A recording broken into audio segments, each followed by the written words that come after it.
Que le Seigneur, qu'il est très haut, vous bénisse. Que le Seigneur vous bénisse.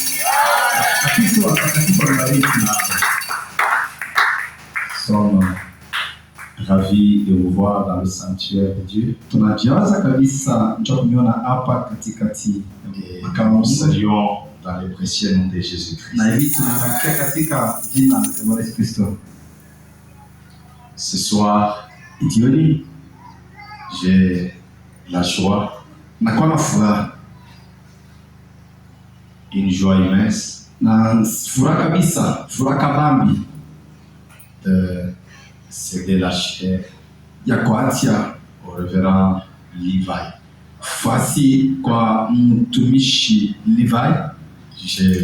Je l'ai aimé sans le voir. En tout cas, je l'écoutais sur YouTube. Un bon moment. Je me disais, comment je peux voir ces pasteurs. Alors, quand j'allais voir mon ami Pasteur John, pour lui dire qu'il y a un pasteur qui, quand je passe sur YouTube, il me fait du bon. C'est comme si je me sens moi en train de parler à lui là.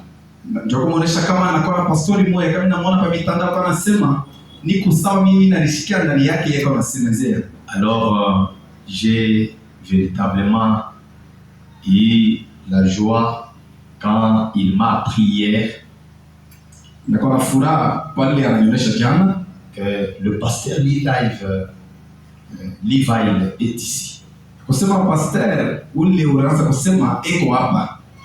Et j'ai dit que non, allons voir le pasteur. Je voudrais que dans ce programme, même un jour, qu'il nous prêche.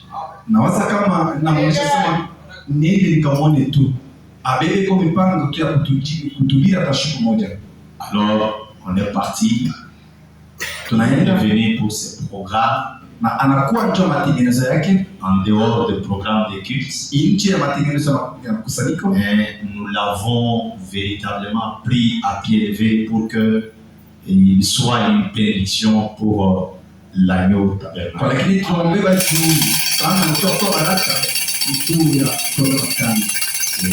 Je crois quand le pasteur aime quelque chose qui cadre avec la parole, l'église devrait l'aimer. Nawaza kama pastori anapenda kitu ambao kinakuwa nishawishi katika sauti, kanisa nayo inapaswa kupenda. Ainsi que nous l'avons pris pour le loger, j'ai essayé l'administrateur Mike et j'ai essayé l'administrateur John. On l'a pris, nous l'avons d'abord logé chez lui et c'est là qu'il va aussi passer ce soir.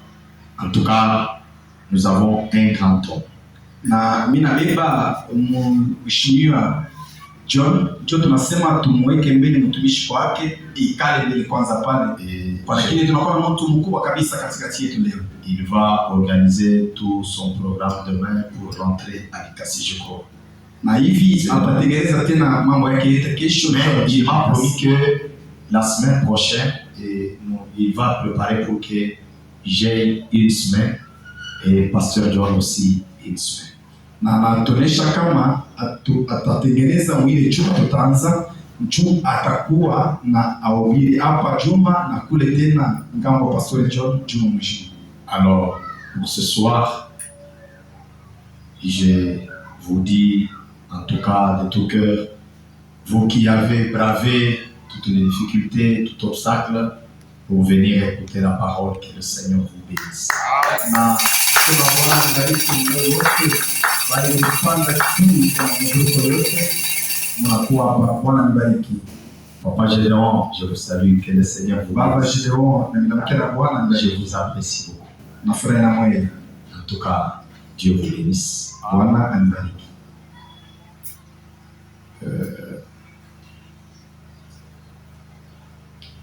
Nous allons inviter le pasteur. Alika mtumishi. C'est mon joie joyeux service porté à Jésus-Christ. Un vivant sacrifice encore aimant. Jésus accepte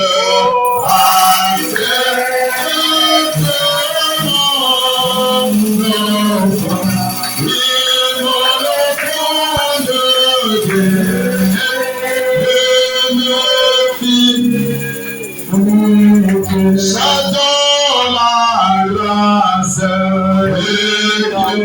et sur moi en descend, il descend de la flamme avec oh oui, Jésus, soit adoré.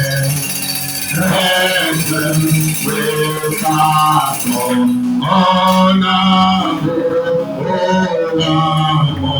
we oh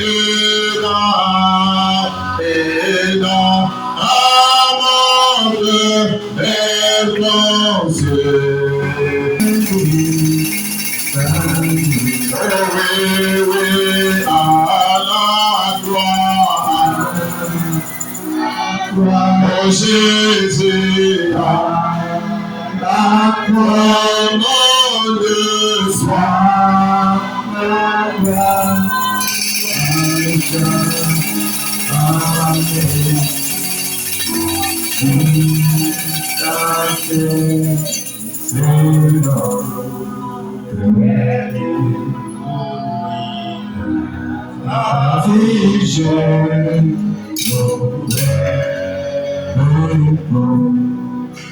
Que le Seigneur Jésus. Amen. Je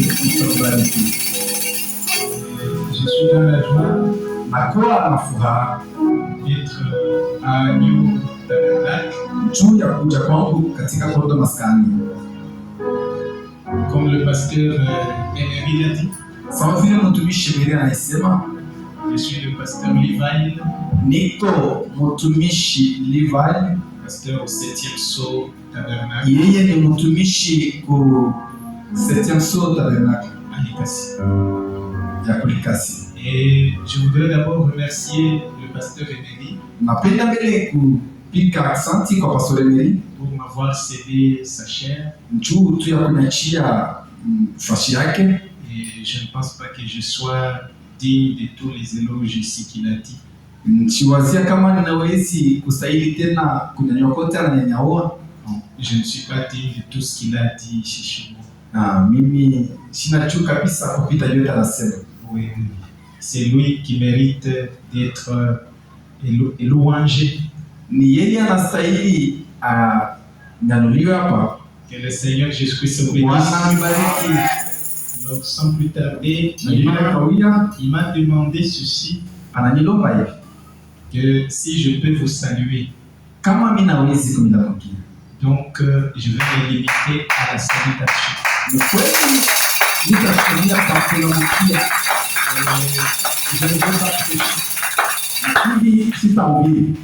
Je vais vous saluer. Simplement. Quoique c'est Agneau Tabernacle. Agneau Tabernacle. Frère dit dans les seuls lieux d'adoration auxquels Dieu a pourvu. 169. Frère dit qu'il y avait 2 agneaux, il y avait 2 sabbats. Et 2 sabbats. L'un était pour les Juifs. C'est correct. Pendant lesquels ils offraient un agneau antique. Et l'autre agneau c'était pour les gentils qui ont le vrai amour.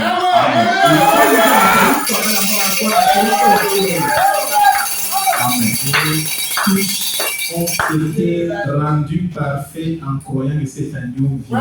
Mapote balikuwa wamekuwa wakamilifu cha kujua kama ule kondolo atakuwa. Comme je suis à Agneau Tabernacle, Sasa hivi niko kondo maskani, je ne sais pas il s'agit de quel agneau. mimi sijua kama ni kondo kanyule. Parce que l'agneau des Juifs, c'est Jésus.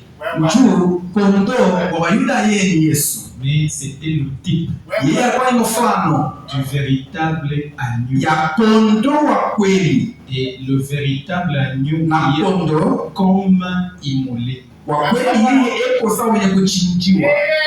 Il n'est pas immolé, mais comme immolé. Ashina mwenye kuchinjiwa lakini eko sawa. Et c'est celui-là qui a pris le livre Na juu huyo ambao alichukua mkanda. et qui a révélé les 7 sceaux en ces temps de la fin. Amen. Ndio anasema tena ndio sasa. Ce tableau-là, c'est William Branham. Ule kondo ni William Branham. Je pense que quand vous dites agneau tabernacle, c'est Branham. Na waza kama mnasema kondo maskani ni Branham. Parce que moi, je suis prédicateur de Branham. Ndio mimi niko mhubiri wa Branham. Je vais vous prêcher frère Branham. Na hapa yeye ni mhubiri ndugu Branham. Je vais lire dans Matthieu chapitre 14, Tasoma katika Mathayo 14 au verset 22. Aussitôt après, il obligea les disciples à monter dans la barque et à passer devant lui de l'autre côté pendant qu'il m'enverrait la foule. Quand il l'eut renvoyé, il monta sur la montagne pour prier à l'écart. Et comme le soir était venu, il était là seul. La barque, déjà au milieu de la mer, était battue par le flot, car le vent était contraire. À la 4e veille de la nuit, Jésus alla devant eux, marchant sur la mer. Quand les disciples le virent marcher sur la mer, ils furent troublés et dirent, c'est un fantôme. Et dans leur frayeur, ils poussèrent des cris. Jésus leur dit aussitôt, rassurez-vous, c'est moi, n'ayez pas peur. Jésus répondit, Seigneur, si c'est toi, ordonne que j'aille vers toi sur les eaux. Et il dit, viens. Pierre sortit de la barque et marcha sur les eaux pour aller vers Jésus. Mais voyant que le vent était fort, il eut peur. Et comme il commençait à enfoncer, il s'écria, Seigneur, sauve-moi. Aussitôt, Jésus étendit la main, le saisit et lui dit, homme de peur, de foi, pourquoi as-tu douté? Et ils montèrent dans la barque et ils vinrent dans le pays de Génézareth. Les gens de ces lieux ayant reconnu Jésus, envoyèrent des messagers dans tous les environs et on lui amena tous les malades. Ils les prièrent de leur permettre seulement de toucher le bord de son vêtement. Et tous ceux qui les touchèrent furent guéris. Dans Juge chapitre 7, le verset 1, je vais descendre. Jérubal, qui est Gédéon, et tout le peuple qui était avec lui s'élevèrent de bon matin et campèrent près de la source de Harod. Le camp des Madiens était au nord de Gédéon, vers la colline de Morée dans la vallée. L'Éternel dit à Gédéon, le peuple que tu as avec toi est trop nombreux pour que je livre Madian entre ses mains. Il pourrait en tirer gloire contre moi et dire, c'est ma main qui m'a délivré. Hein? Dieu n'a pas besoin de nombre. Hein? Il dit, non, s'ils sont nombreux, même les fainéants vont dire que oui, c'est nous qui avons remporté la victoire. Alors qu'ils n'ont même pas tiré une flèche. Il dit, non, mais on va les sélectionner. Et publie donc ceci aux oreilles du peuple, que celui qui est craintif, celui qui a peur, et qui a peur s'en retourne et s'éloigne de la montagne de Galade. 22 000 hommes parmi le peuple s'en retournèrent et il en resta 10 000. Donc ils étaient combien? 32 000. 22 000 vont retourner. L'Éternel dit à Gédéon, le peuple est encore trop nombreux. Fais-les descendre vers l'eau. Et là, je t'en ferai le triage. Donc je te dirai que celui-ci aille avec toi, il ira avec toi. Et celui dont je te dirai que celui-ci n'aille pas avec toi, n'ira pas avec toi. C'est Dieu qui fait le triage. Pas le pasteur. Dieu lui-même. Et cela se fait grâce au message Il faut tester l'église avec le message. Et Gédéon fit descendre le peuple vers l'eau. Et l'Éternel dit à Gédéon, suivez bien, tous ceux qui lapperont l'eau avec la langue, comme lappe le chien, tu les sépareras. La séparation. Et tous ceux qui se mettront à genoux, soulignez ça, ceux-là qui se mettent à genoux pour boire. Ceux qui lapèrent l'eau en la portant à la bouche avec leurs mains furent au nombre de 300. Et tous les restes du peuple, tous les restes, c'est combien? 9700. Et tous les restes s'en retournent, n'est-ce pas? Et l'Éternel dit à Gédéon, c'est par les 300 hommes qui ont la paix que je vous sauverai et que je livrerai, on va dire, entre tes mains. Et tous les restes du peuple s'en aillent, chacun chez soi.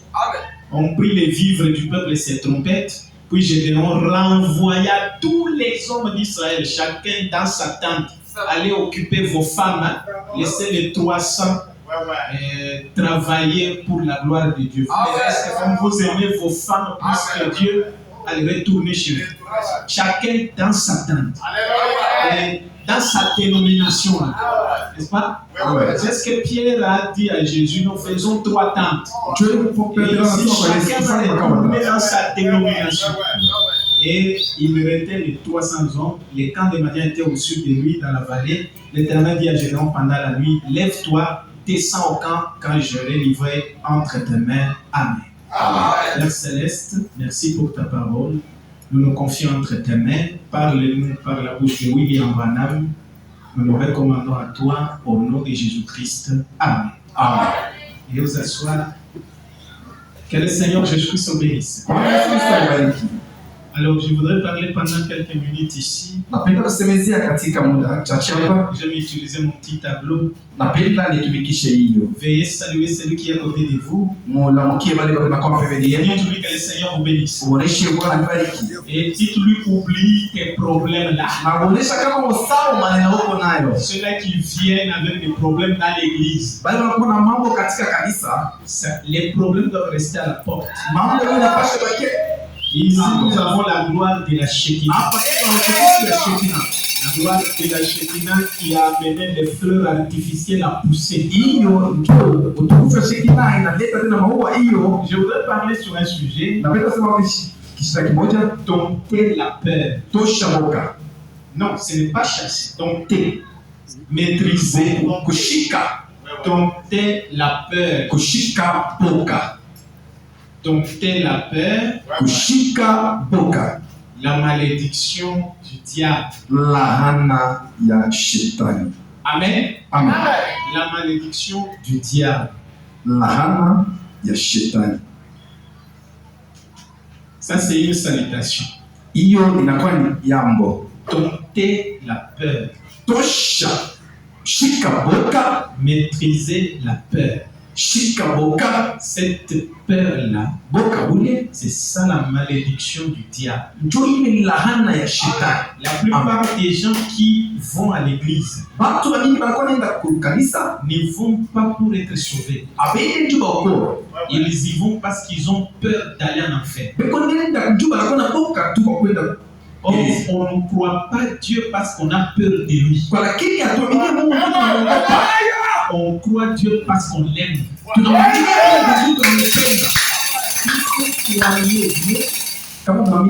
Parce que vous avez peur de lui.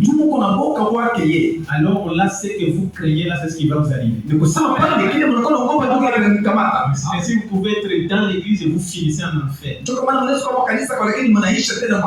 Parce que vous avez peur. La peur, c'est quoi? Le diable utilise 3 sentiments pour contrôler les gens. Vraiment très bien. Le diable utilise 3 sentiments pour contrôler même les chrétiens. Or, je voudrais vous dire que nous ne croyons pas Frère Branham pour être chrétien. Frère Branham me dit d'obéir à la voix de l'ange. Il croyait en Dieu le Père, croyait en Dieu le Fils, croyait en le Saint-Esprit. Vous devez croire dans le toi pour être chrétien. Donc, frère Branham, quand nous le croyons, ce n'est pas pour être chrétien. Déjà, en croyant en Jésus, vous êtes chrétien. Mais en croyant en William Branham, c'est pour la délivrance. Parce que vous pouvez croire en Jésus, vous n'êtes pas délivré. La preuve, c'est que beaucoup d'églises qui prient Jésus, il y a trop de problèmes. Et les gens chassent le diable les jours et nuit et cassent des chaises, mais ne sont jamais délivrés. Et donc, vous pouvez la peur. Il y a trois sentiments que le diable utilise pour contrôler les gens. Très bien. La honte. Dieu n'aime pas que ses enfants aient honte. Amen. Or, le diable amène toujours des situations pour que vous ayez honte. Et cette honte-là, c'est le complexe. Dans Dieu mal compris, il dit le complexe c'est un démon.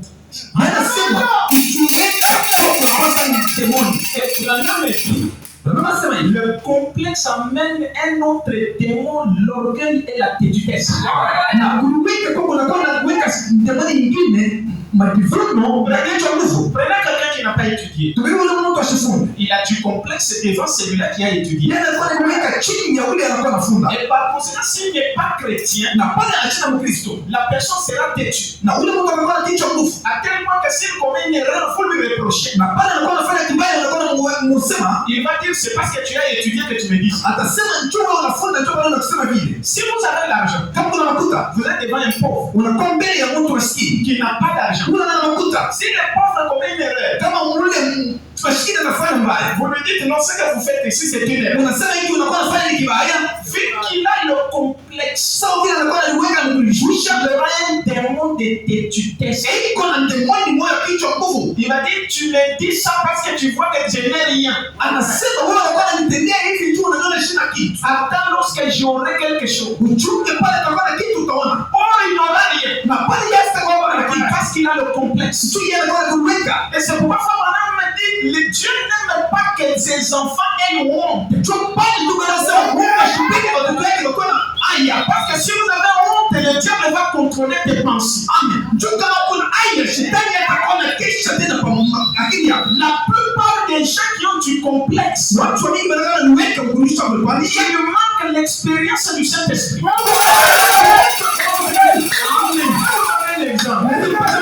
Prenez cette église. Il y a des gens qui sont complexés d'appeler les gens parce qu'ils sont dans le hangar. En étant comme cela, ils sont contrôlés par les témoins. Parce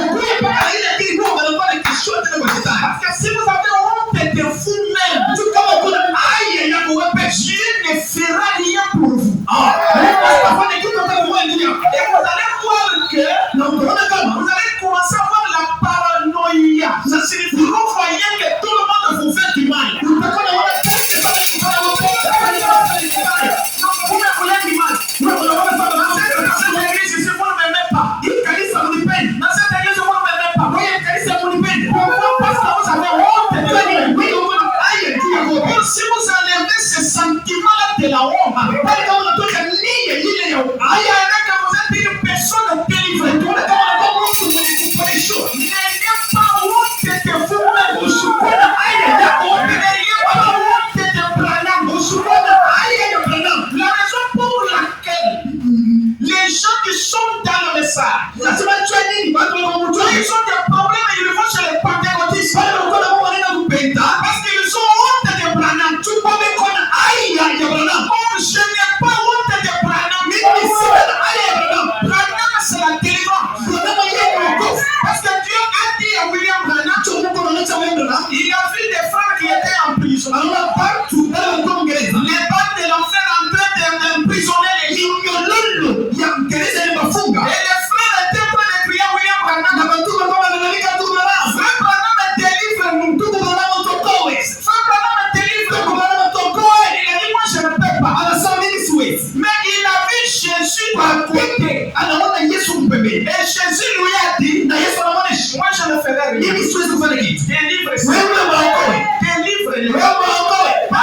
les gens petits, un homme quand il a le malheur, il a besoin d'un ange intercesseur.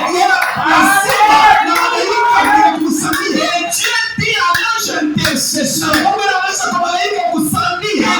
livre-le. Et William Branham est notre ange intercesseur. Si vous avez un problème, ce n'est pas Jésus qui vous délivrera. C'est William Branham qui opère la délivrance. Le premier sentiment, c'est par lequel le diable contrôle les gens, c'est la honte. J'aimerais que vous me suiviez au début. Si vous avez honte de vous-même, la honte même de ce que vous portez, vous allez voir que le diable va vous contrôler. Vous verrez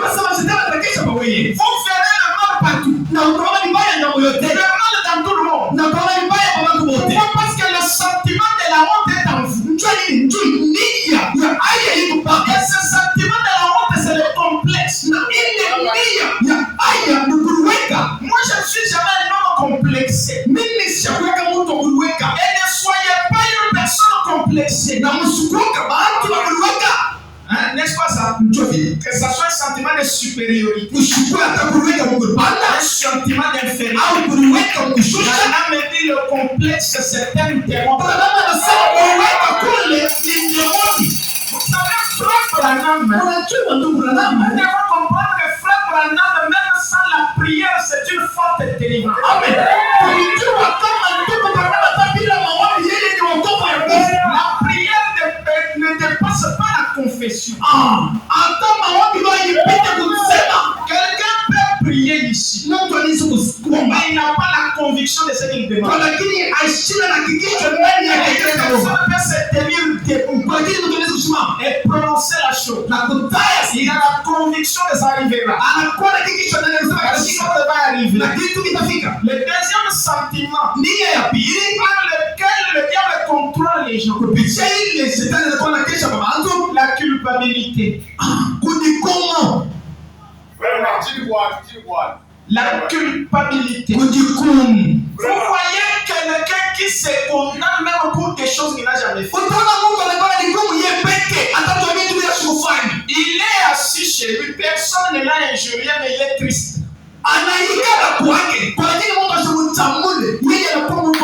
Il s'imagine des événements qui ne sont jamais arrivés. Il s'imagine si un jour on me chasse de l'église, alors je répondrai comme ça au pasteur. Il est en train de planifier des choses qui ne sont jamais arrivées.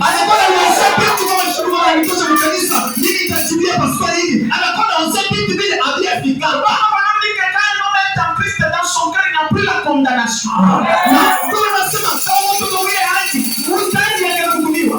Je vous dis la vérité, si vous voulez que le diable vous contrôle, culpabilisez-vous.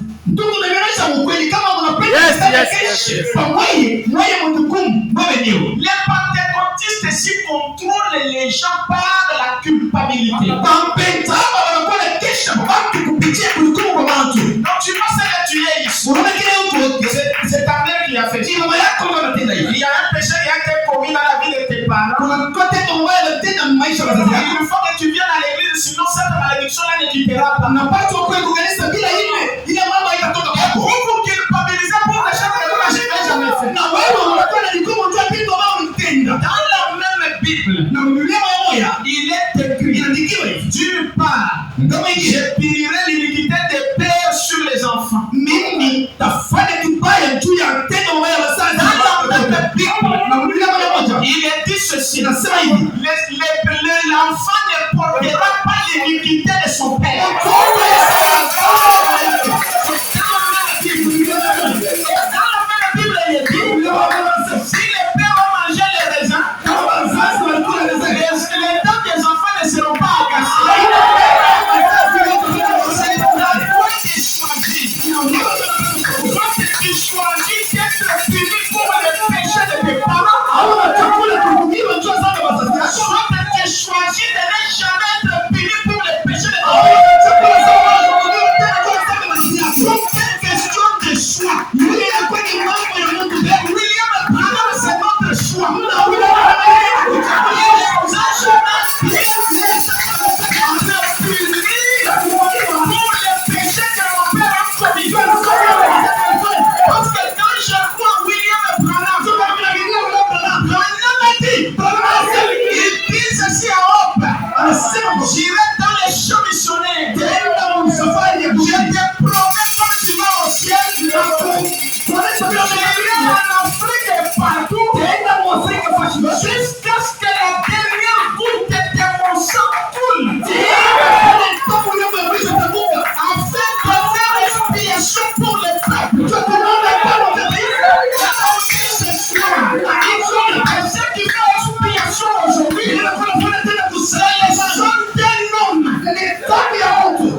comme ça. Na Mungu anamwacha mpaka vile ndumba. Mais un jour, le grand Josué est venu. Kwa kile siku moja Joshua mkubwa anakuja. Les filles commençaient à faire la fenêtre. Akaomba makuta yuko kufurika. Et la rédemption est venue. Na wokovu inakuwa. On a ramassé Rahab. Wanamtosha Rahab. Elle est devenue l'épouse d'un général d'armée. Wanamwokoa na anakuwa bibi wa mkubwa wa Et jeshi. là, Jésus est venu. Na pale Yesu anakuwa kupitia yeye. Avec Dieu, tout est possible. Kusema na Yesu tena anawezekana. Et Branham a dit non, moi je dis tout est possible à tout. Na Branham anasema ni kweli ndio anasema vitu vinawezekana nasi.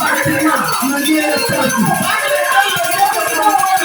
Kupitia ile ambayo tena kwa kesho mwanzo na peur. Toka.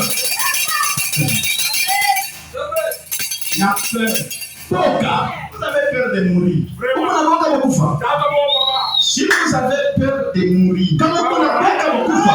le diable va te contrôler. Après l'ouverture du 7e sceau, les croyants ne meurent pas. Chantons même pas la douleur de la mort. Alléluia. Pourquoi ici, nous avons cassé les chaises?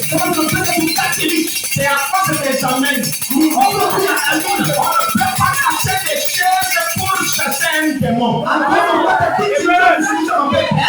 ne se chasse pas comme ça.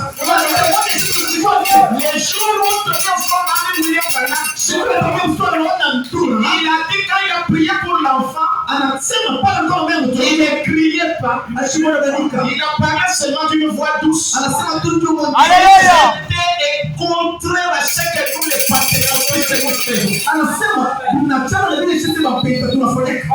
toutes les choses là que on brise, c'est la peur. Un homme peut parler en langue quand il a peur.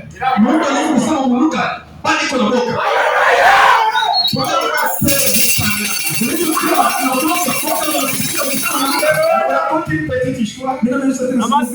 Et il y a au village là d'où nous venons, si vous descendez avec le fleuve Congo, il y a un village là qui est réputé en sorcellerie.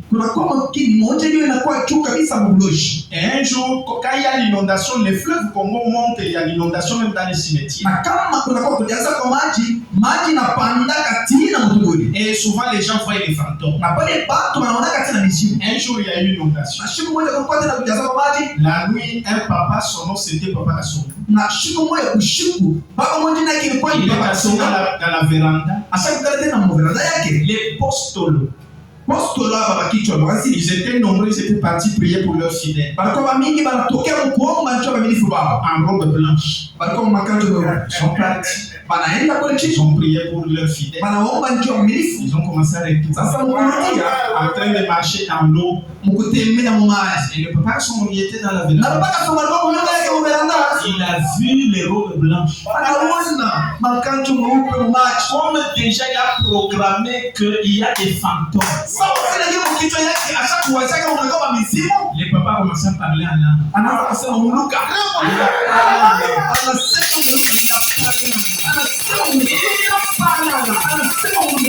Et les postes l'ont dit qu'il y a un problème. On dit qu'ils avancent. Donc au lieu qu'ils avancent pour aller leur chemin, ils se sont arrêtés. Et le papa parlait en langue, il regardait que les gens ne disparaissaient pas. Il a continué à parler en langue. Parce que leur chef l'a appelé par son nom. Papa Kassongo, c'est nous. Il parlait là, il a cessé. Il a dit, ah, c'est ma mission.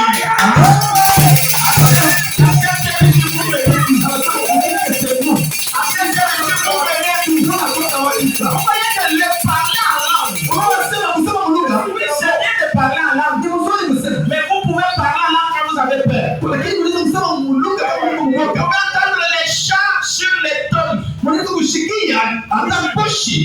La nuit. Vous commencez à parler en langue. Et vous commencez à parler. Branham appelle ça la superstition.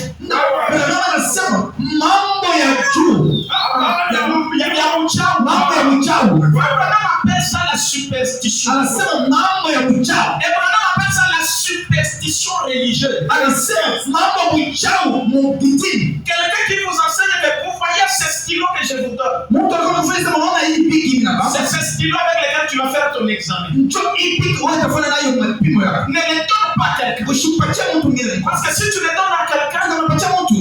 il risque de déranger la réussite. Hii atarabisha kuweza kwa. Je crois qu'il y a des gens qui le font. Na wasa kama Mungu mtu On appelle ça la superstition. ndio anasema ni mambo ya Mais uchawi. Abraham dit que quand la lumière paraîtra au temps du soir, Amen. Lakini ndio anasema pale mwanga itaonekana wakati wa mwisho. la superstition religieuse disparaîtra. Pourquoi dans le message? Non, parce que si vous voyez les termites dans votre chambre, ils sont là dans votre chambre. Vous n'avez pas envoyé les pasteurs. Prends les balais, c'est de la saleté, amène-les à l'extérieur. Quand vous sortez du ciment, du papa, ils ne seront pas là. Comment ces histoires-là ne sont pas dans la maison de l'homme, mais ces maisons seulement dans ta maison? Peut-être dans ta maison, il y a la saleté. C'est ça, non? Mais c'est ça. Mais les toilettes sont derrière la maison. Mais vous voulez que les histoires, les insectes aillent. Ils seront dans ta maison. La maladie et la typhoïde vont t'attraper. C'est ta saleté qui amène la maladie. Et laisse la paix. Parce qu'il n'y a rien, ça ne te fera rien. C'est ta saleté. Tu viens à l'église sans te laver. C'est la saleté. Quand tu vas voir l'église, c'est là. Oh non, j'ai rêvé. Tu n'as rien rêvé, c'est la saleté. C'est ça. N'amène pas les idées superstitieuses dans le message. La superstition, c'est chez les pentecôtistes. Non, je veux te voir. Dieu vient te redire. Ici, Dieu a parlé avec un homme. C'est William Branham.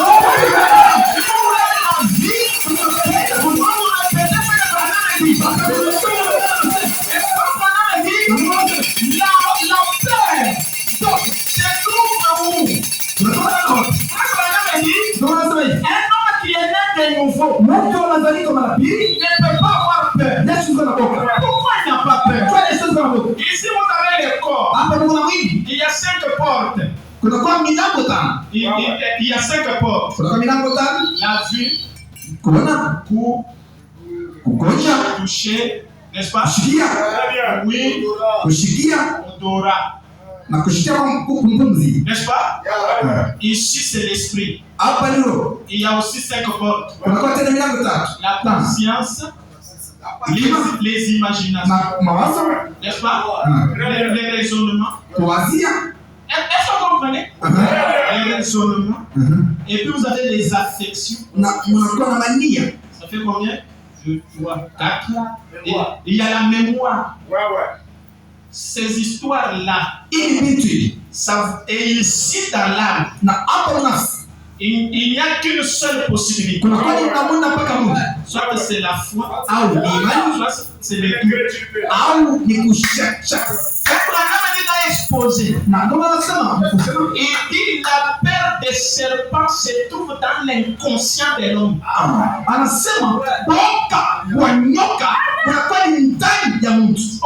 L'inconscient. Non, cette fois qu'on appelle l'inconscient, c'est la théophanie. Voilà,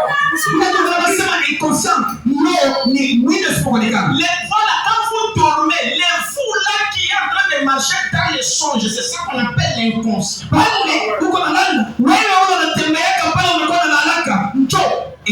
C'est dans cet homme-là qu'il y a la paix. Or, quand cet homme-là est racheté, même dans les songes, il n'a pas peur.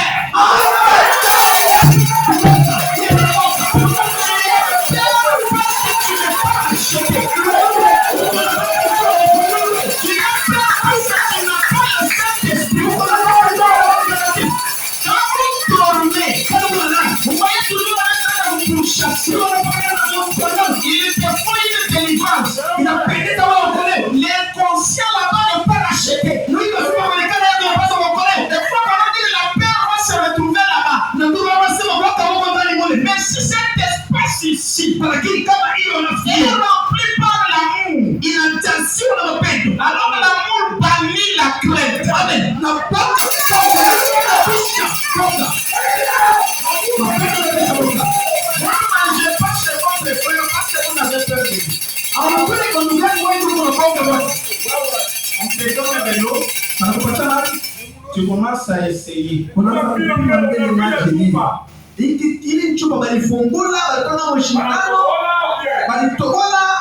Si ça coule, si ça coule, si ça coule,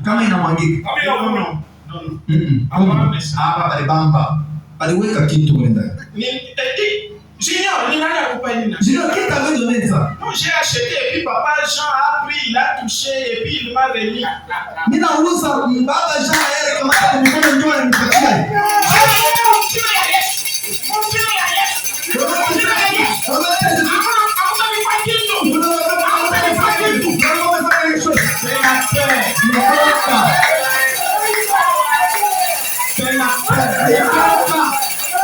Tu crains là, c'est ça qui va arriver. Si toi tu n'as pas peur, après ta partie au nom de Jésus, mais quoi? Pourquoi tu vas encore prendre la bouteille et dire non, allez jeter dans la poubelle? C'est que tu as peur. Tu n'aimes pas ton frère. Quand tu aimes une personne, même si elle-même t'empoisonne, ça ne te fera rien. Je vous lis Frère Branham. Il dit que quand les mamans sont en train de préparer la nourriture, il dit la raison pour laquelle la graisse vous fait mal quand ça saute, c'est la peur qui vous brille.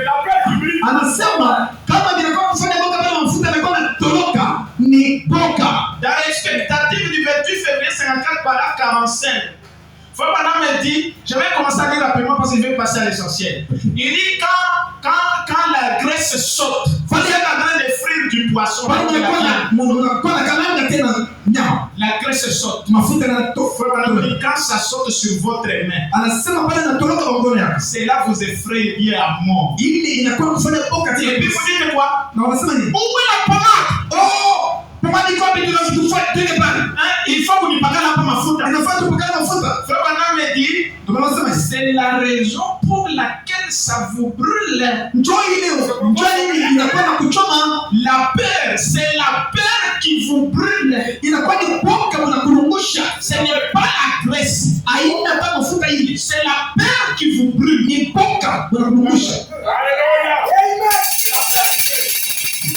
Non, autrement, même si la grâce de Dieu est sur vous, si vous n'avez pas peur, ça vous brillera. Il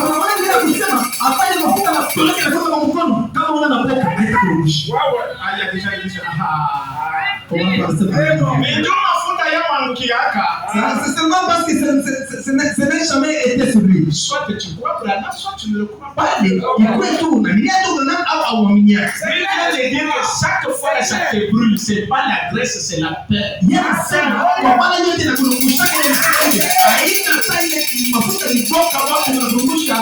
peur qui te brûle. C'est la peur qui va te tuer. Tu es dans Frère Branham m'a dit dans la foi, il dit la peur c'est comme la foi négative. C'est la foi, mais dans le mauvais sens. De la même manière que tu crois que tu auras l'argent, c'est la peur et c'est la foi positive. De la même manière, quand tu crains un accident, c'est la foi négative.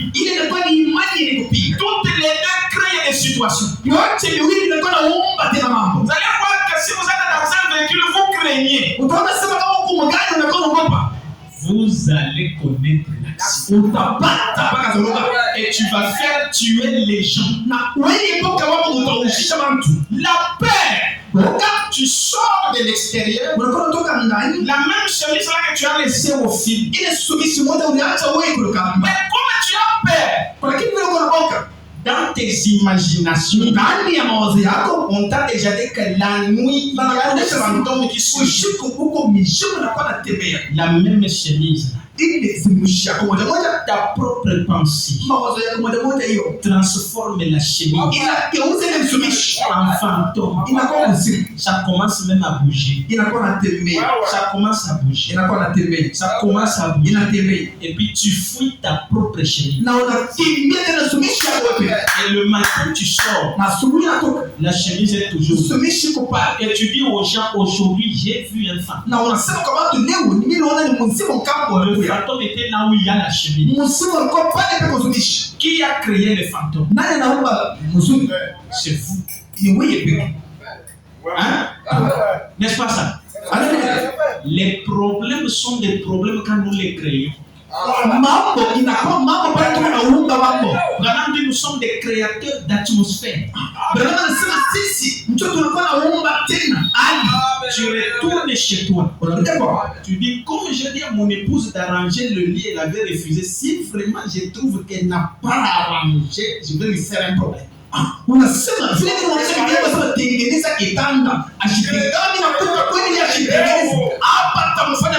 Ta pensée est une création.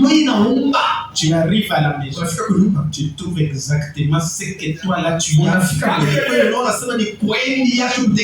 Tu commences un problème. Même si elle avait essayé d'arranger, comment ta pensée est préparée au problème? Frère, il peut y avoir même des problèmes dans l'église. C'est nous qui en faisons des problèmes. Les problèmes deviennent le problème quand nous décidons d'en faire des problèmes. Frère,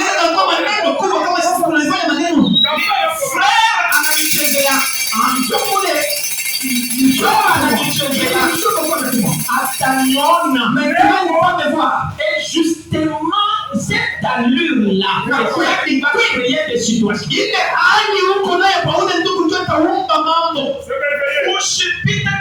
frères n'arrivent pas chez les frères là. On a un frère Fulani Koufa. Tu connais le frère là? Il était venu. C'est lui là. Quand on a quoi? Et quand tu vas aussi manger, c'est lui. Ça te regarde. Les jours où tu vas oublier, tu vas manger. Il n'y a pas de poison. La nourriture va te tuer. Avoir des mots de vente. Des mots de vente. Nous créons des maladies. Frère Branham me dit, si nous avons l'attitude d'accepter la chose, alors agira. Branham me dit, même si vous êtes malade, comment? Tant que vous n'avez pas encore accepté, ça ne vous fera pas de mal. Maintenant, dans la Bible, Jésus a dit à ses disciples, il a dit, bien, j'ai guéri les malades, précédez. Précédez, je vais vous rencontrer. Mais comment Jésus allait franchir? Parce que Jésus avait la possibilité. Jésus là, ce n'était pas un esprit, c'est un homme. Un homme. Et quand sur la terre, il avait la possibilité de disparaître. On vient l'attraper, il disparaît. On commence à le chercher. C'était pas un esprit. C'était un homme physique. Il dit, allez là-bas, je vais vous suivre. Il a gravi la colline. Il a commencé à les observer. Avec l'œil qui était capable de voir au-delà. Il a observé comment Satan s'est élevé. Maintenant, il dit 10 000 démons étaient sur chaque vague. Et le créateur était en train de regarder. Et Satan a dit, oh, je les ai eus. Ils sont partis sans leur maître. Ils ont toujours été orgueilleux quand il est là. Maintenant, il n'est pas dans la barque. Je les ai eus. Et Frère Branham a dit, la barque a commencé à tanner la barque. kushuka. Il n'avait pas d'espoir. Hakukuwa na tumaini. Il n'avait pas d'espoir parce que là, Jésus n'était pas dans la barque. Hakukuwa na tumaini. Njoo Yesu achukue bwato. Il y a une fois où Jésus était dans la barque. Kwa maana moja Yesu alikuwa bwato. Il a calmé la mer. Yeye anaweka Mais anashika cette sana. fois-ci, il n'était pas dans la barque. Hapa sikuwa nao. Il était parti. Alienda. Il est là à la montagne. Kwa juu ya Les mlima. femmes là, ils ont commencé à crier. Na tunasema wanaanza Ils kulalamika. ont commencé à crier. Wanalalamika. Après un moment, Kisha kipande. comme c'était dans les 1 heure, 2 heures ou 3 heures, Sasa vile kulikuwa saa moja. ils ont vu Jésus Wanaona Yesu. en train de marcher sur l'eau. Katikati ya kutembea pa maji. Il marchait sur l'eau. Eko anatembea. Bon, écoutez, ils avaient déjà parcouru des distances et des distances sur une mer. Donc, Jésus a quitté la rive là-bas. Il les a rejoints. L'unique espoir qui venait, qui venait les sauver. Ils ont commencé à crier. C'était fantôme.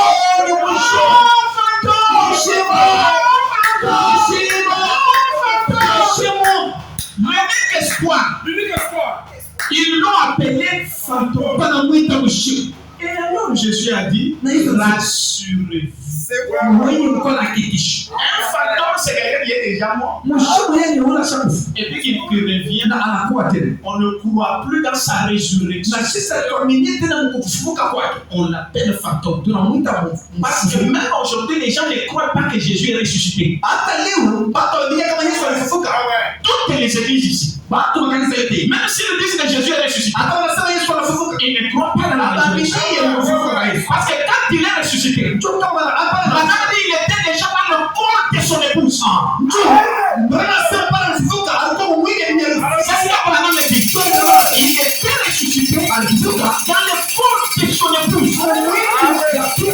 Ce qui a fait qu'on a oublié. Ce qui fait que les disciples sur le chemin de Maïs l'ont appelé un étranger.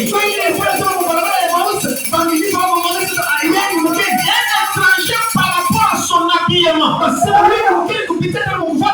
rapport à son langage, il était un étranger. Et justement, pendant que Jéhovah, je vais deuxième partie, il dit ils savent que je suis un étranger au milieu de vous. Or, cet étranger-là, c'était Jésus. Et Marie l'a appelé un jardinier. Il l'a vu, mais il ne l'a pas reconnu. Si les gens croyaient que Jésus était ressuscité, ils allaient croire William Branham. Parce que la résurrection de Jésus, c'est le corps de William Branham. Parce que là, il dit ceci. Et quand il est venu là-bas, il n'avait pas peur. Écoutez, s'il vous plaît. Comme Branham a dit, il l'a appelé un fantôme. Paragraphe 75. Ils l'ont vu marcher sur l'eau. Ils ont dit c'était fantôme. Branham a dit, si cela n'est pas le tableau d'aujourd'hui, je ne sais pas du tout. La seule chose qui peut sauver les gens, ils en ont peur. C'est Jésus-Christ. La seule chose qui peut nous sauver, vous en avez peur. Hein? Bon. Yesu. Est-ce que Yesu, ulikuja kule kwa Maria? C'est lui qui était chez Marie. Est-ce que bantu leo wena Mungu? Aujourd'hui, les gens déclarent. Chimwangalie makanisa vile inayana. Regardez comment les églises sont pleines. Inayana juu ya nani? Ils sont pleins pour quoi? Ya Yesu. C'est pour Jésus. Mais sasa ni Yesu kani ule bantu beko naogopa. Maintenant, c'est quand Jésus que les gens fuient. Parce que Jésus n'a jamais été cru par un nombre de gens, un grand nombre. Dans cette terre tragique où nous vivons. Peuple a dit Jésus est venu vers eux en marchant sur l'eau. Mais ils ont dit c'est un fantôme. Nous ferions mieux de ne plus aller à cette réunion. Ah,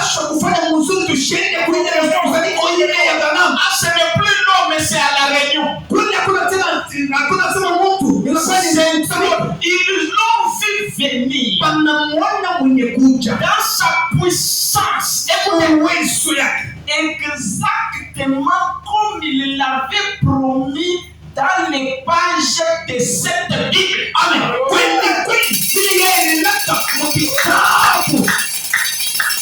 Dans les pages de la Bible, Jésus a promis de la manière dont il reviendra.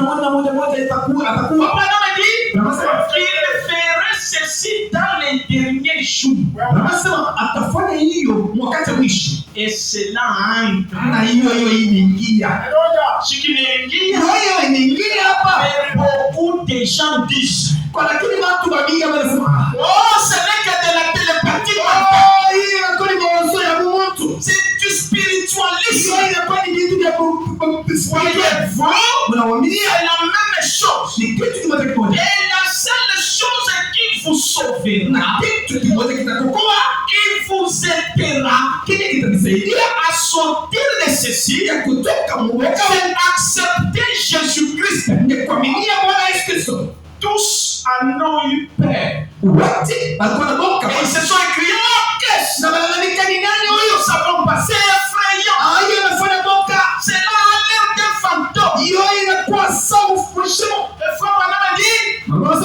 Mes amis, vous êtes les amis des frères Banam.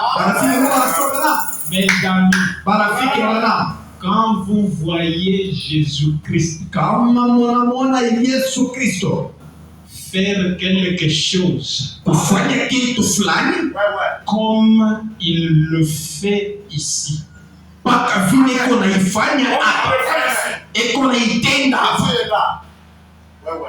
quand vous voyez Jésus-Christ faire quelque chose comme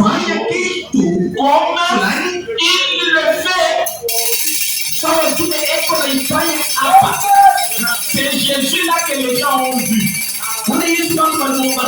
C'est qui? C'est William Branham. Branham dit j'aurais voulu rester ici et prendre cette Bible de la Genèse à l'Apocalypse pour vous prouver que c'est exactement l'heure dans laquelle nous vivons.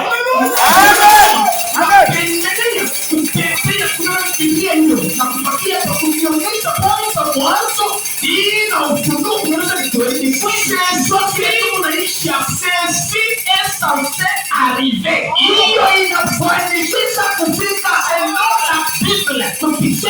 C'est la dernière n'ayez pas peur. C'est ce qu'il a promis. Il vient. Écoutez, il vient chez vos champs. Cette fois-ci, je te mets pas mal. Et je couche chez vos champs, vous pas la fraîche. Maintenant, là, il n'est pas sur les eaux. Là, il est monté sur un cheval. Chez vos champs droit vers nous. Vous comprenez? Là-bas, il est monté, il est venu sur l'eau. Ici, il n'a pas marché sur l'eau. Il est chevauché. Il est sur un cheval. Mais il faut vraiment dire quand les gens le regardent, ils ont peur de lui. Mais c'est de la télépathie mentale, ça. Vous voyez? Et si seulement nous pouvions ouvrir largement nos cœurs et dire Seigneur Jésus, sois ma Jésus.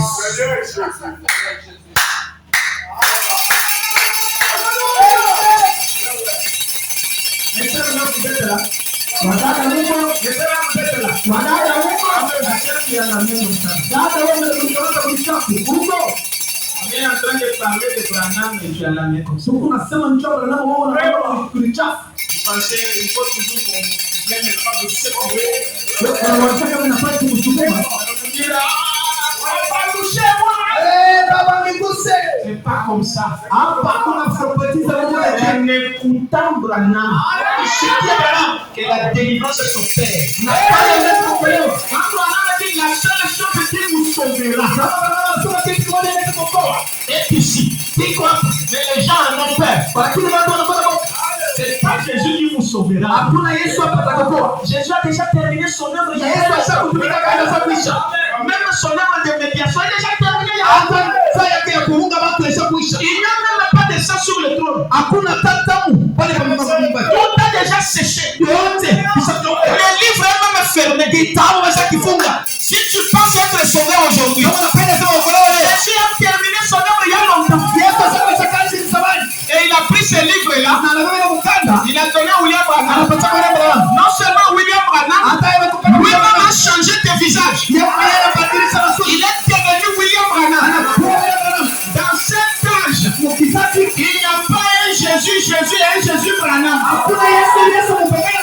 Dieu est unique.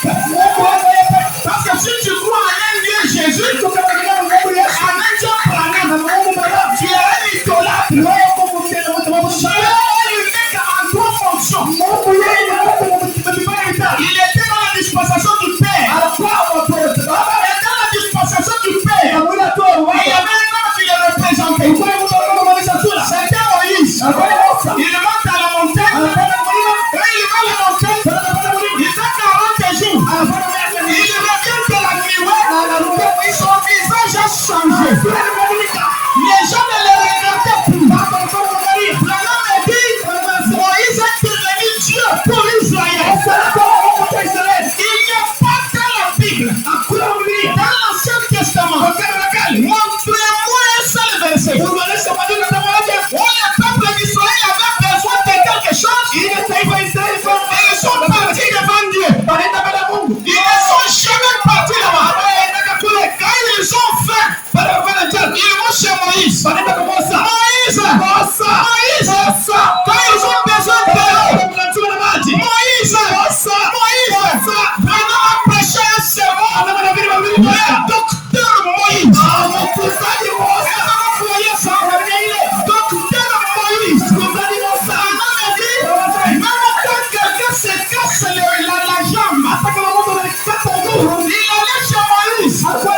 Moïse, ma jambe s'est cassée. Moïse disait, je suis l'Éternel qui te guérit de toutes tes maladies. Mais Jéhovah Rapha,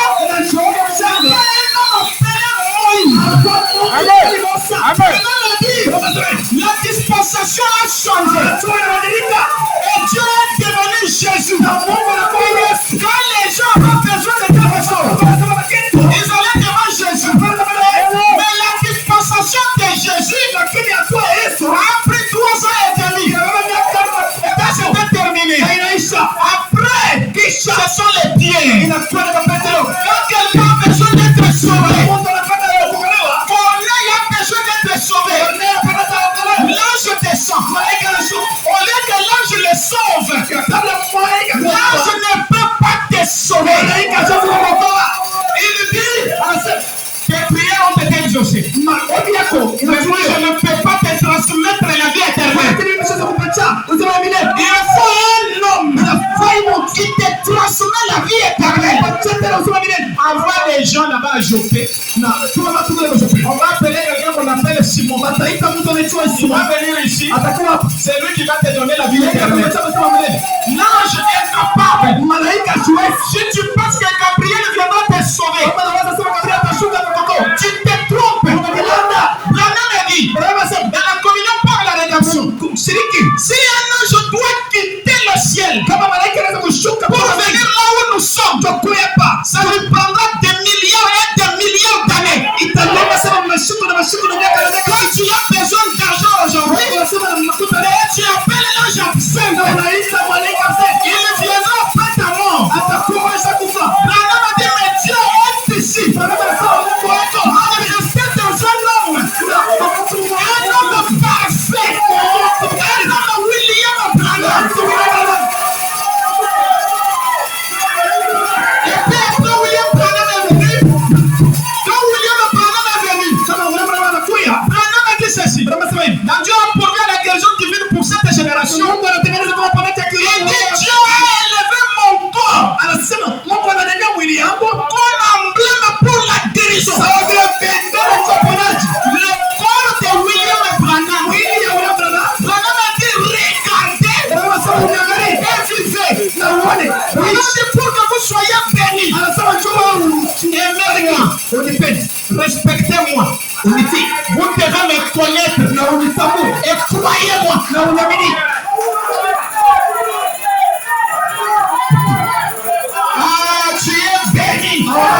Connaissez-moi.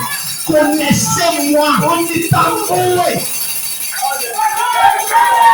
Mon pasteur Abraham, c'est comme nous, hein? Oui, mais ça, c'est vraiment aussi. Ça, c'est. Non. À tout notre caribou.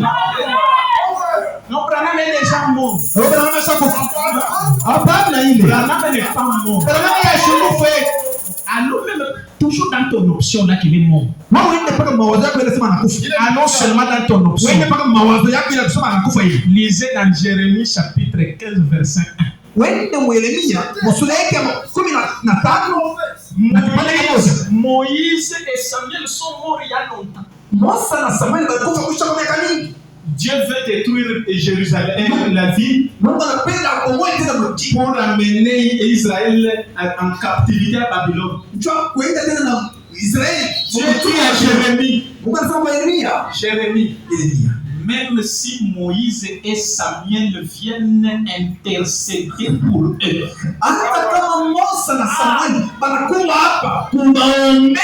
cette fois-ci je ne n'écouterai pas. Moïse et Samuel sont morts il y a longtemps. Qu'est-ce qu'ils viennent de faire dans l'intercession? C'est-à-dire ils le font chaque fois. Mais seulement cette fois-ci, Dieu est fatigué.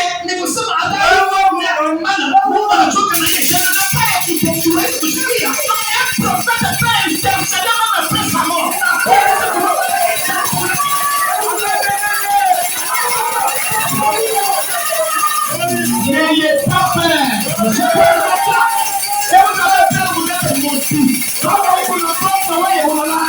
Si vous avez parlé, vous êtes bénis. Il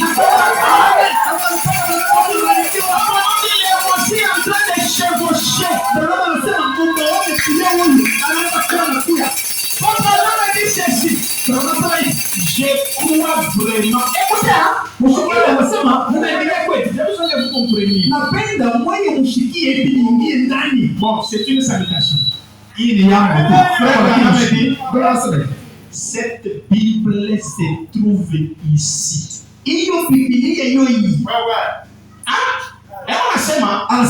Cette Bible, on n'ayez pas peur. Il parle dans cette Bible se trouve ici.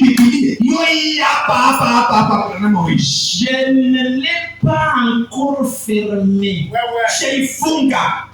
Je l'ai jure. Nicolas.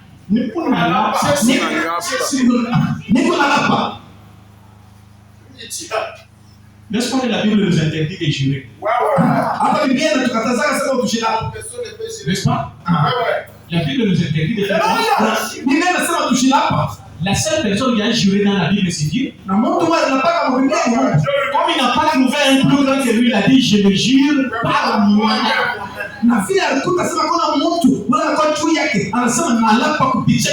Lisez dans les bons bergers de brebis, Frère dit nous ne croyons pas au fait de jurer.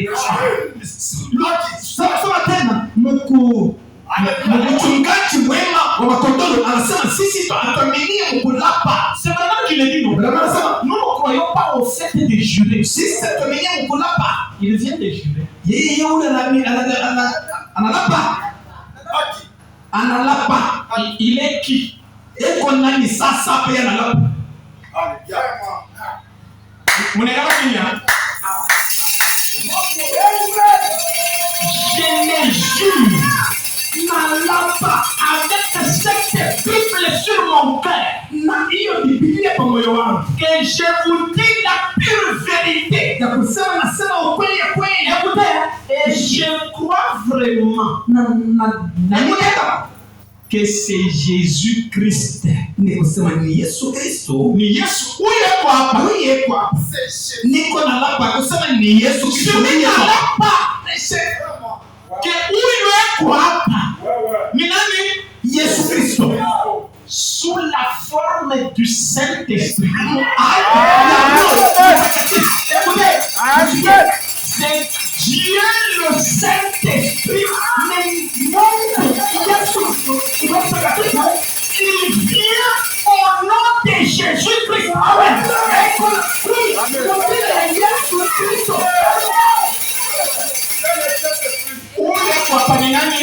le Saint-Esprit. anakuja kwa jina ya Branham. Ya Yesu Kristo.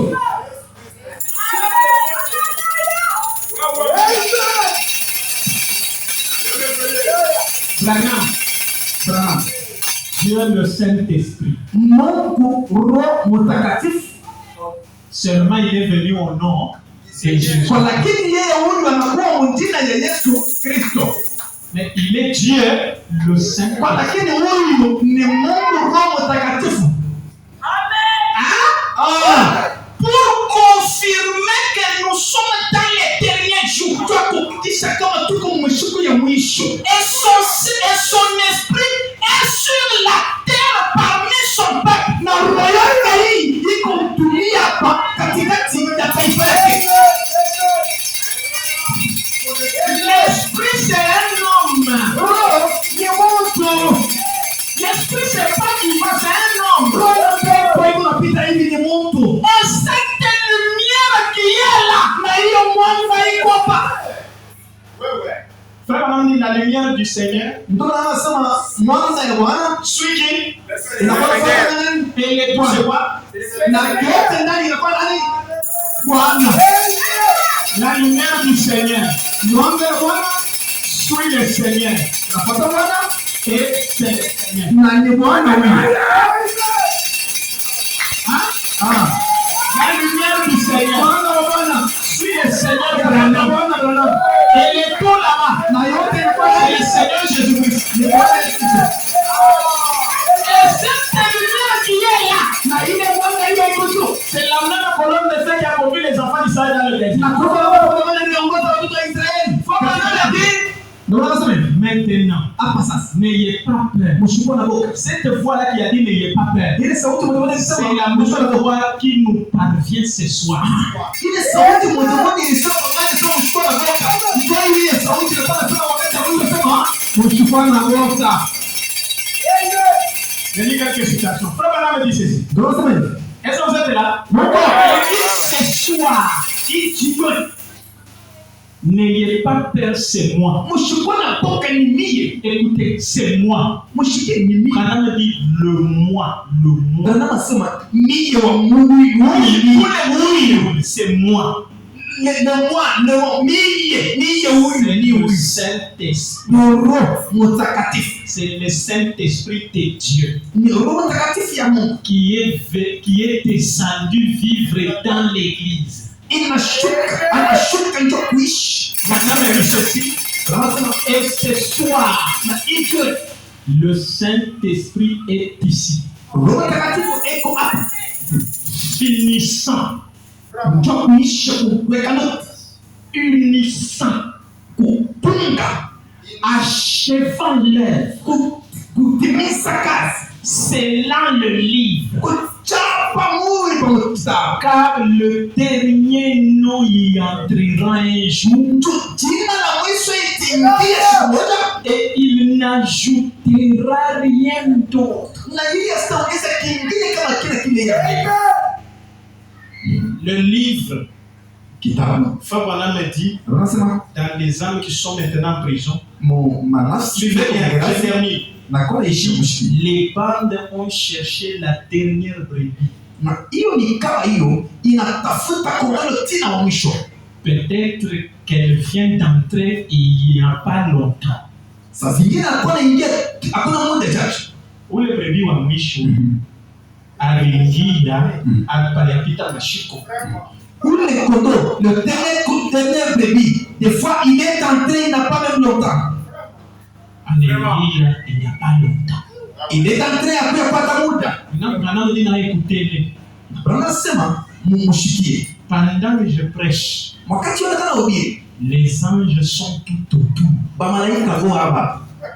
En train d'ajouter, Katikati ya kuongeza, d'ajouter ya kuongeza des noms qui ne seront jamais effacés. majina ile haitapungukiwa. Amen. Est-ce que vous avez compris ça? Vous avez compris? Le livre là qui est écrit dès avant la fondation du Le monde kitabu cha Yoshua, kabla a déjà été fermé. imefungiwa. Maintenant, quand Branham lui vient, Lakini pale Branham anakuja, comme c'est Dieu lui-même, sawa vile ni Mungu yeye. il dit les anges sont là. Anasema malaika kwa hapa. Il dit écoutez-les. Anasema mshikie. Il dit ils sont campés tout autour. Anasema kwa hapa biko hapa. D'ajouter. Katikati ya kuongeza. Ici Branham dit les noms et rien ne sera ajouté. Hapa Branham anasema kuna jina itaongezewa. Mais Branham dit pareil je prêche là. Lakini anasema pale kuna bili pale. Les anges sont en train d'ajouter. Malaika kwa hapa ndio kuongeza. Des noms qui ne seront jamais effacés. Majina ile haitapanguzwa kamwe. Tu peux croire en Jésus. Unachokuamini Jésus peut même t'aimer. Yesu anaweza kukupenda. Mais tu peux finir par être perdu. Kwa lakini unaweza kufika kupotea. Il a aimé les jeunes hommes. Yaani penda wale mtu. Il l'a regardé. Yesu anamwangalia. Il l'a aimé. On dit parce que c'était un bon garçon. Julia alikuwa ni kijana mzuri. Un bon garçon qui a fini en enfer. Kijana mzuri kwa lakini kupita mapendo ya Yesu maisha C'est tena l'amour de Jésus. na mapendo ya Yesu ndani yake. Et dans cet âge, Kwa lakini huyu wakati tous ceux-là que tu as aimés, wote wale wewe Branham unapenda tous ceux-là qui t'aiment, wale wote wanapenda Branham. je te les donne. Na Branham anaenda Il dit même s'ils ne sont pas d'accord avec moi, hasta como voy a ver como tu voy a vivre, mais pour moi je les aime. kwa lakini kuna nini Branham anapenda? Que je les vois là. Napenda nini Allez, kule écoutez ngambo.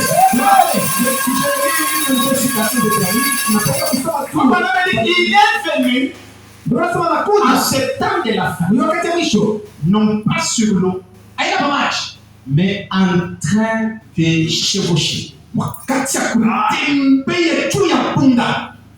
Mais quand les gens le regardent, Kwa lakini bado wanaangalia. cette fois-ci, il l'appelle de la télépathie.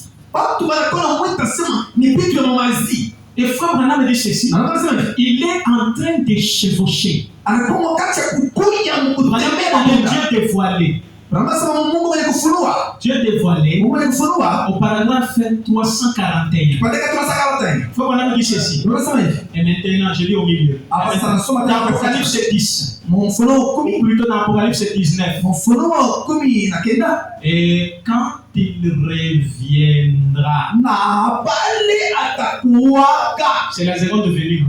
Hapa alikuja kwa pili. Quand il revient, Pale atakuwaka. est-ce que vous me suivez? Quand il reviendra, Tunasema pale atakuwa. il sera appelé la parole de Dieu. Ataitiwa sauti na Mungu. N'est-ce pas? Amen. Chevauchant Mwenye kutembea papunda. sur un cheval bleu. Papunda mweupe. Et ses disciples Na wanafunzi wake le suivront. watamfuata kwa mkono. Hein? Amen. Nous sommes les disciples de la parole. Sisi tu wanafunzi wa sauti hiyo. Chevauche là. Ndio wanatembea Nous les disciples, na sisi wanafunzi. nous sommes là derrière. Tuko pale mkono. Les disciples du ciel, Ni wanafunzi wa mbingu. nous les suivons. Nous aussi sur des chevaux. Na sisi tuko mkono kwa punda mweupe. Voilà, on dit les saints viennent de les couronner roi des rois et seigneur des seigneurs. Tunasema atakatifu wanampatia chapeau ya ufalme. Na Ce sont les saints qui couronnent. na atakatifu wanaweka Ce sont les gens qui ont pris Salomon et l'ont mis roi. ni bantu ndio na Salomo anaweka mfalme. Et faut vraiment dire maintenant cet homme-là Lakini wewe mtu brisait le voile dénominationnel de l'instruction. kwa kata pazia ya kingine Munje ile manamna ya kizebu ile munayo mubichwa. mkate manana ya kidenomination kile wana kitu Brisait le voile dénominationnel de la tradition. kata pazia ile ya kidini Brisez ces voiles qui les cachent à vos yeux. na kata ile pazia ile inakuwa nafika kwa macho yenu Iko na inanijibiria. inafunga kwa macho Mushimone. mshomone huyu. Amen. Brisez ces voiles de l'orgueil pour les femmes. Mkate pazia balifungu bwana mwanamke. Faut vraiment dire ceci. Unasema hivi. En effet, Mkwe. nous sommes passés de l'autre côté du voile déchiré. Tunatambuka mkile ngambo ya pazia ile pasua. Chie, Sisi. tuisha kupita ile ngambo Nous sommes de l'autre côté. du voile déchiré. Là où Nous sommes de l'autre côté. De l'autre côté. Et vous verrez, si seulement vous faites ça, si vous brisez ces vieilles traditions, et que vous venez à lui, vous les verrez qui se tiennent là.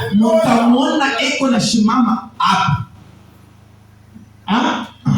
Kama umejidébarrasser na namna ile ya kizefu ya kuona Mungu. Si vous vous débarrassez avec votre doctrine là, dans la manière que vous voyez Dieu, Kama mimi nauliza frère hapa, Mungu ni nani? si je demande au frère, qui est-il? Atasema Mungu ni roho. Il va dire Dieu, c'est l'esprit. Hakuna namna ya kumuona, si ndio vile? Il n'y a pas moyen qu'on puisse voir Dieu. Kama mimi nauliza frère hapa, Mungu ni nani? Si je demande au frère, qui Atasema est-il? Mungu ni Yesu. Il va dire Dieu, c'est Jésus. Huyu kama mimi namuuliza Mungu ni nani? Kama anasema dada hapa, qui est-il? Atasema Mungu ni ndugu yako. Il va dire Dieu, c'est ton frère. Kama mimi nakuuliza sema Mungu ni nani? Si je demande au frère, qui est-il? Mungu ako roho. Oh, Dieu est dans mon cœur. Mtu yote hapa kuna conception ya Mungu ni nani? Chacun ici a sa conception de savoir qui est Dieu. Anasema mtosheni mawazo ya kizefu. Et là, dit, enlevez vos conceptions là, dénominationnelles. Unitosha. Si vous enlevez vos pensées, Utamwona Mungu isha kushimama mpaka hapa. vous allez voir Dieu se bat ici.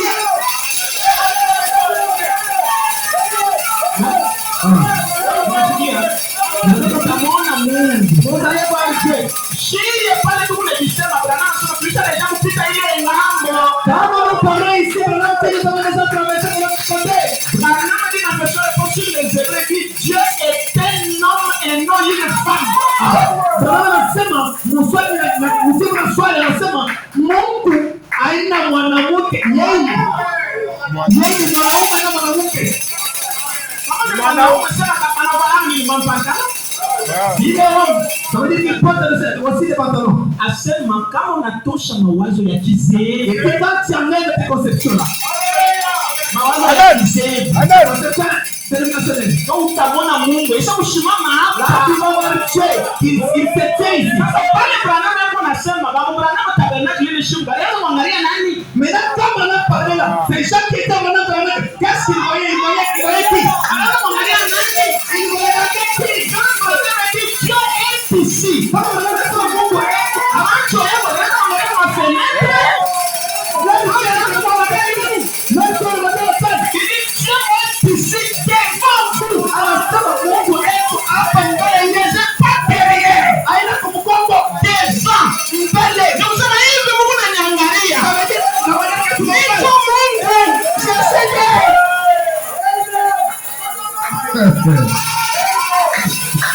N'est-ce pas ça?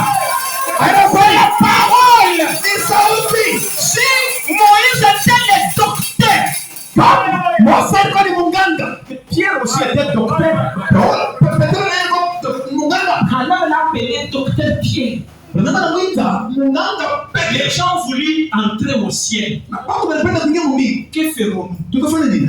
Il a pris la clé. Docteur Pierre. Il a écrit l'ordonnance. N'est-ce pas? L'ordonnance que Jésus n'a pas écrite, lui, il a écrit. Répentez-vous. Oui, je dois aspirer le monde.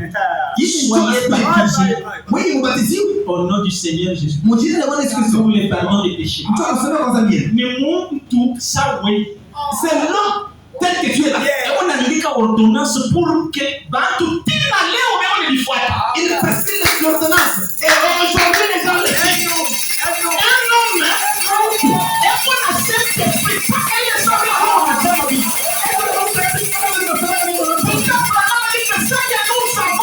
Pierre ici n'en avait pas.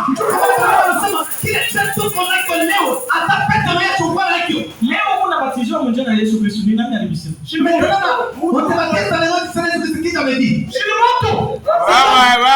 Mtu anaandika ordonnance.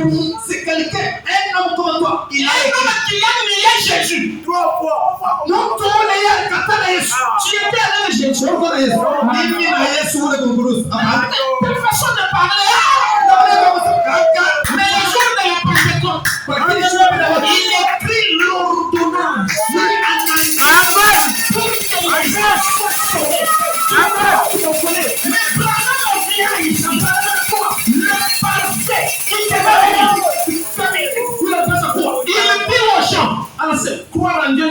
pas.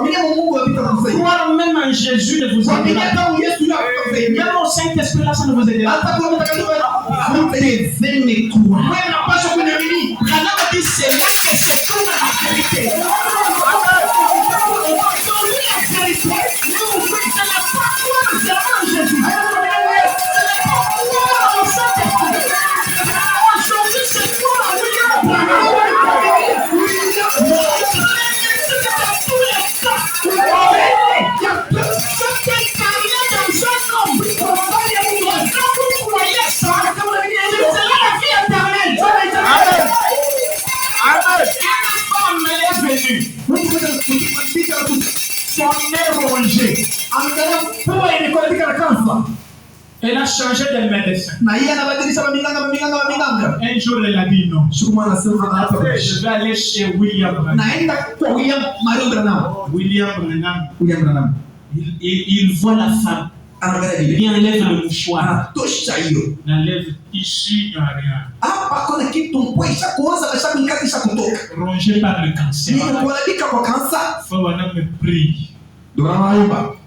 Et après, le nez a poussé. Elle rentre chez le médecin. Il fait l'examen. C'est toi, non? Oui, c'est moi. Qu'est-ce qui se passe? Qu'est-ce qui s'est passé? La femme lui dit, j'ai changé de médecin.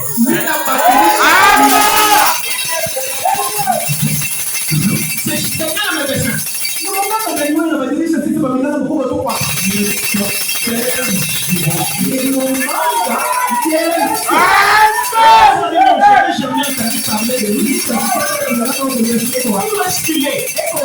Il dit son cabinet se trouve dans la gloire. Est-ce que la femme avait pris une échelle? Pour aller dans la gloire. Tu connais le chemin vers la gloire. Le chemin vers la gloire, c'est un homme. Il est parti chez un homme. C'est là le cabinet de Jésus.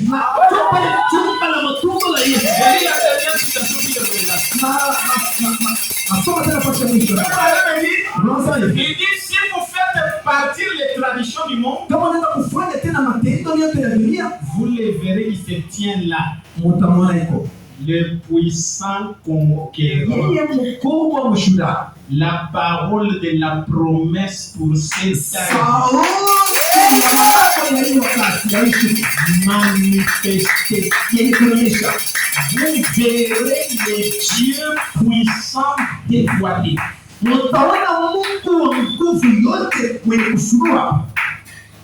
Dévoilé kufunua. Ni kusema vile Mungu anataka kulificha. Kama unatosha manamna yako akizebu utamwona na uso yake na vile ça veut dire que de la manière que Dieu ne voulait pas que les gens le voient. Maintenant, si vous arrivez aux conceptions des doctrines pentecôtistes, vous allez les voir. S'il y a une façon qui nous cache Dieu, ce sont les traditions pentecôtistes. Kama kuna namna moja ile inakuwa natuficha Mungu ni akili ya Mumbenda. N'est-ce pas? Huyu ni nani? C'est qui? Ah? Ni Yesu. Huyu ni nani? Yesu. Huyu ni nani? Yesu. Yesu aliabwere kwani? Où est le vrai Jésus?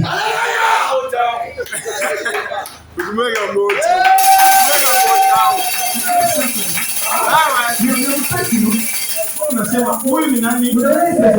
Yesu. Vous avez raison. Mais j'ai une peinture. Lakini hiyo wanapenda tu wanaandika. Anameli tel que les psychologues l'ont pas. Branham anasema naona ile hekima walimwandika ndio hivi selon l'inspiration la qu'ils ont. Kufuatana na onyo ile walikuwa nayo. Ni Yesu. Ni Yesu huyu.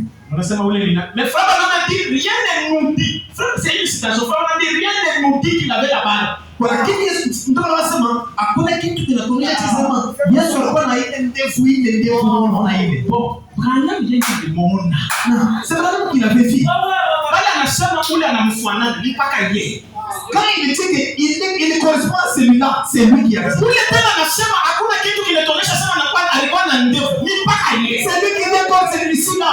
Il y a une qui correspond à lui parce que lui a des balles. Moi, je vais vous répéter ce que le maître dit.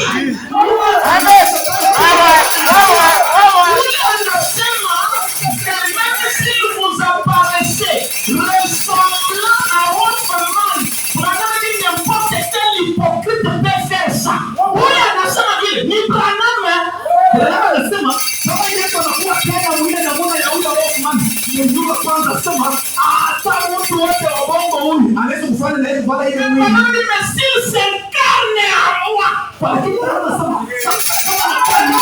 vous devez avoir les dons des fois pour accepter ça.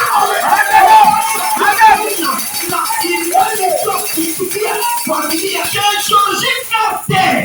Nous avons vu le véritable mystère. Jésus, yes, dans un Jésus. La mère de Georgie Carter voit là-bas. Elle est en train de noter le véritable Jésus.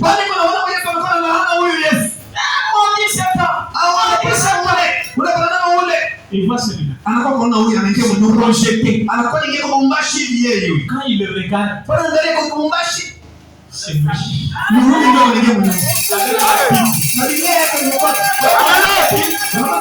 Je me suis vu sortir de moi-même. J'ai ouvert la porte. Je suis enlevé. Et la chair était en train de suivre. Où est le vrai Jésus? Le Jésus là, t'es en ce moment, il est où? Mais il est devenu William Branham. Et Jésus dans un autre Jésus. Mais physique dans un physique. Il va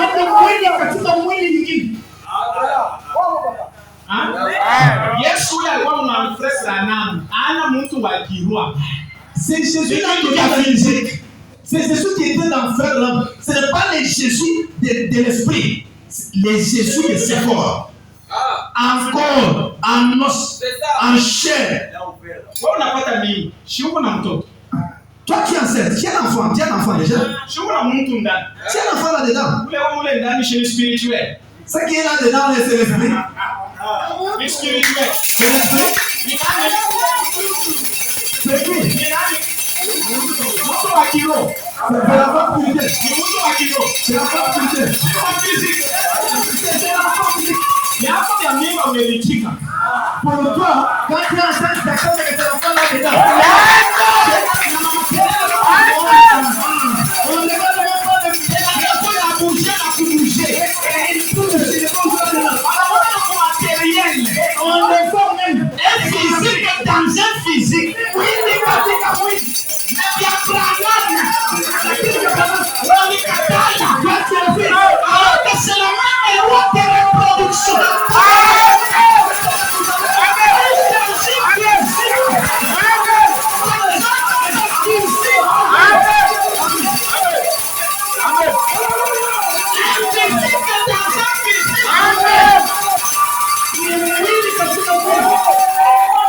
Jésus n'est pas au ciel. Parce que son temple est éternel et c'est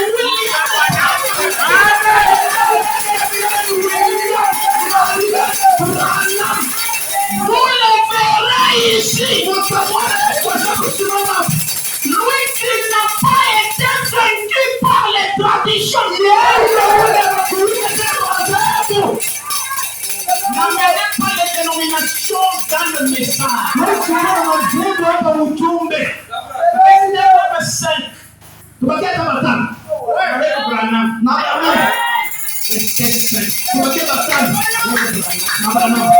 Vous deviendrez puissant. C'est une puissance.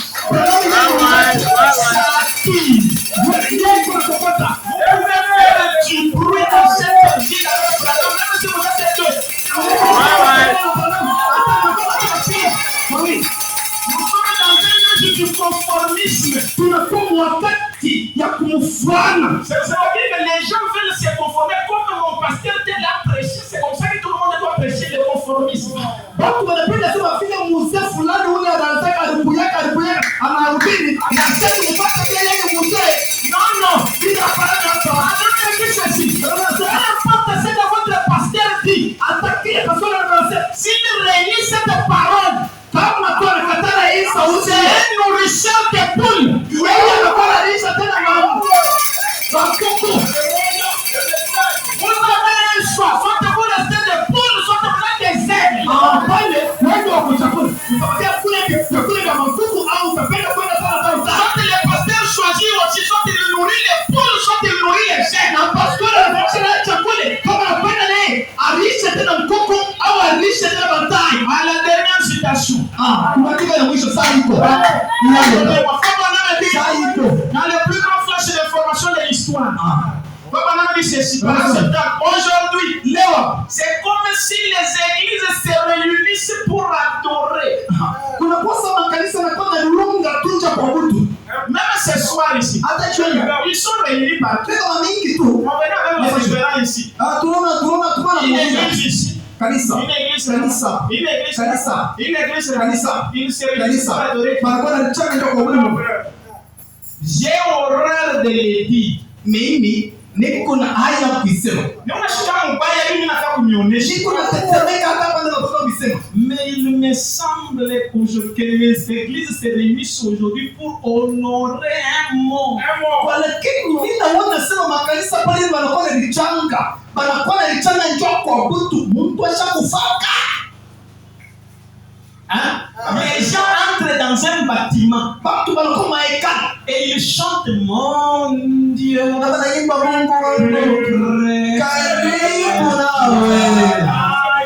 c'est avec une espèce de lanterne comme une morgue. Ça produit un bruit ennuyant.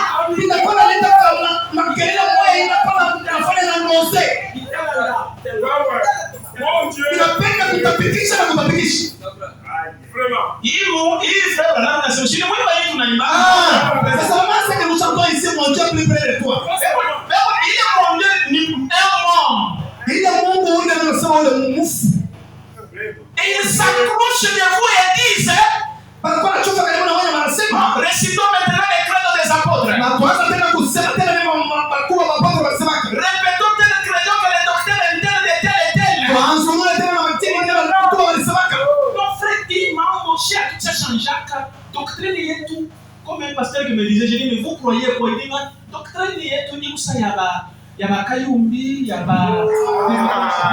comme un pasteur qui me disait, nous ne pouvons pas chanter notre doctrine. C'est comme des Kayumbi, c'est comme des pasteurs de Bibili, c'est comme des pasteurs. La preuve que vous avez un ministère, c'est que vous avez une conviction. Un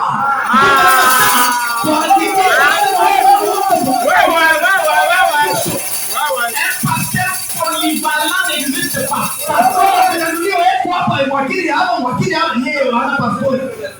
Non, moi, si je trouve que Jésus est déjà venu, je crois. Si je trouve une citation qui dit qu'il n'est pas venu, je crois. Non. Un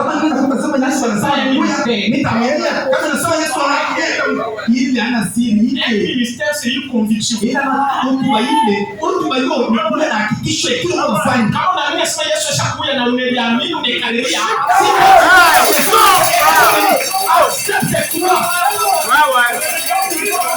c'est comme un canard qui a amené ses amis en Angleterre et ils se sont perdus.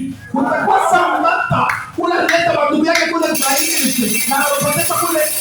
guide, il n'est pas là pour être guide, il a perdu ses amis.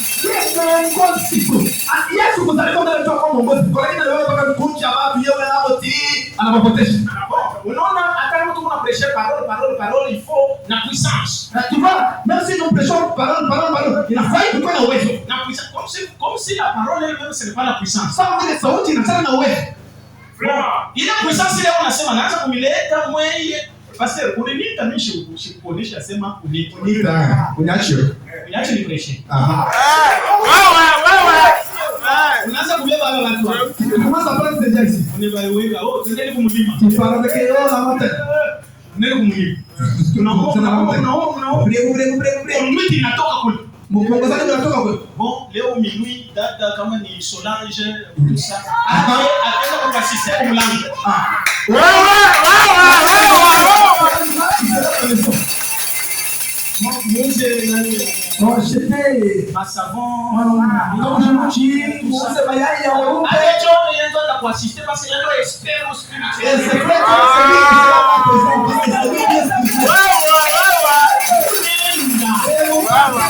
Vous avez oublié la chose essentielle. La chose qui ça pouvait délivrer. Branham ne serait pas venu. Parce que déjà les pentecôtistes en avaient. Mais ça, ce n'est rien. C'est la politique. Les messages pentecôtistes ne marcheront pas dans le mystère du Saint-Esprit.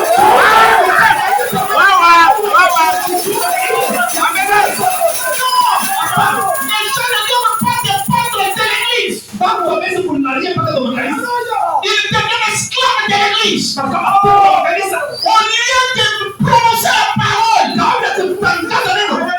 je viens consulter Dieu. Consulter qui? Dieu. Toi, pasteur, je vais te laisser. Et là, pasteur est là. Pasteur, Pasteur, moi je dis. On va faire une conduite. Et je vais prier. Et toi, pars aussi, tu jeûnes. Pendant 7 jours. On va jeûner ma chouette. Ça va? Et pas, on va voir ce que Dieu va nous dire. Tout ça, c'est bien. Mais qu'est-ce qui est important? C'est amener les gens vers le frère Branham. Comment ne pas sauver sa Bible?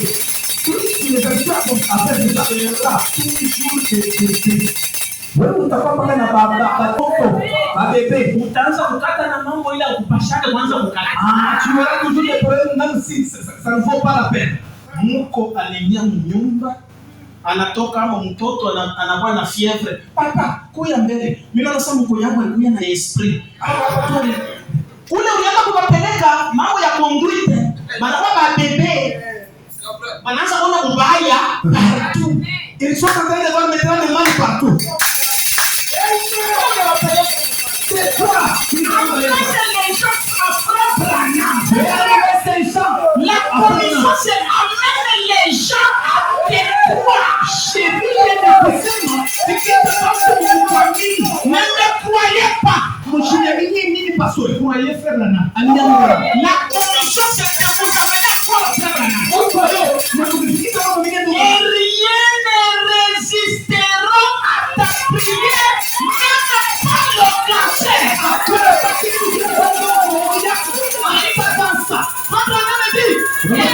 C'est comme si on était triste pour cela et la moitié d'entre eux, on a honoré un mort, la moitié d'entre eux, ils restent à la maison pour regarder la télévision au lieu de venir à l'église le dimanche. Parce que raté par Yesu. Je vais pas parler par ma téléphone dans ma TikTok.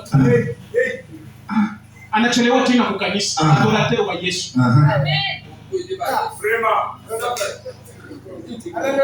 Unaona vile unapenda tellement Yesu na upende Branham.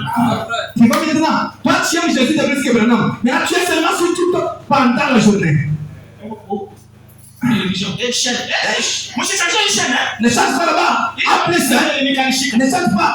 En plus. Je ne sais pas ce qui vous attire. Si tu es dans le concours, ce qui m'attire, c'est de savoir que Dieu est devenu un humain.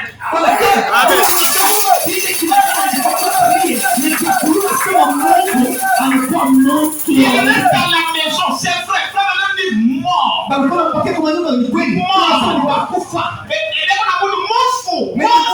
Ils sont en train d'adorer un mort. Juste un cadavre ambulant. Un cadavre ambulant qui prêche. Un cadavre qui cherche à parler d'un cadavre qui a vécu autrefois et qui a vécu dans une tombe il y a bien des années. C'est un cadavre. Rien d'autre qu'un cadavre, un cadavre et un cadavre.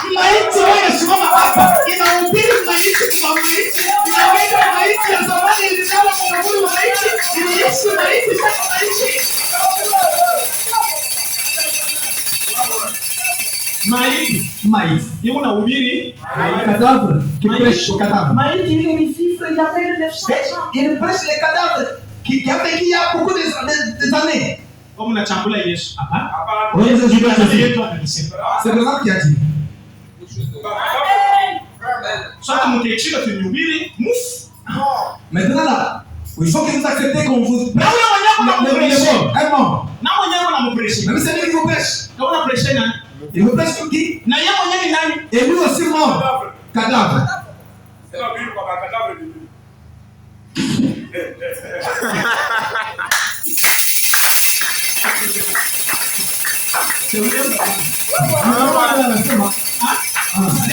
qu'un cadavre. Les maïtis. Yo, attends, comment vous expliquer? Mais non, ce n'est pas ni maïs. Même si je ne peux pas l'expliquer. C'est attends, comment on fait? Yo, il n'a pas gagné. Maïs, c'est toujours cadavre, même si un cadavre qui cherche à prêcher un cadavre. maiti na kwa hubiri maiti ingine. Isakukala mbichi wanayubiri. Maiti inahubiri maiti mbichi. Inahubiri maiti ya makaburi ya zamani ya kwa maiti ya zamani ya Maria. Maiti huko. Ya, inahubiri maiti mbichi. Hebu nahubiri ba maiti. Inahubiri maiti ya Maria. Mambo ya maiti ya zamani makaburi ya maiti.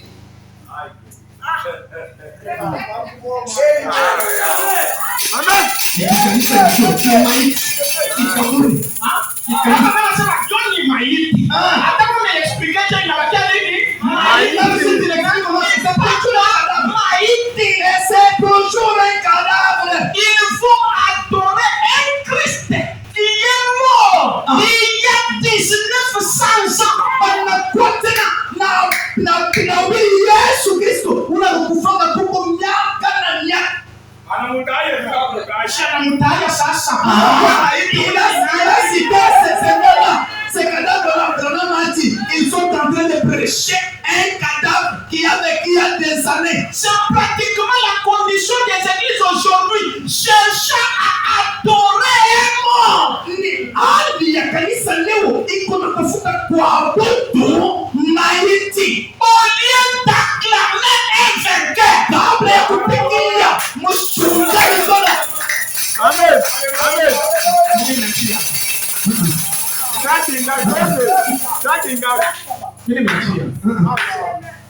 J'ai terminé. Que le Seigneur vous bénisse.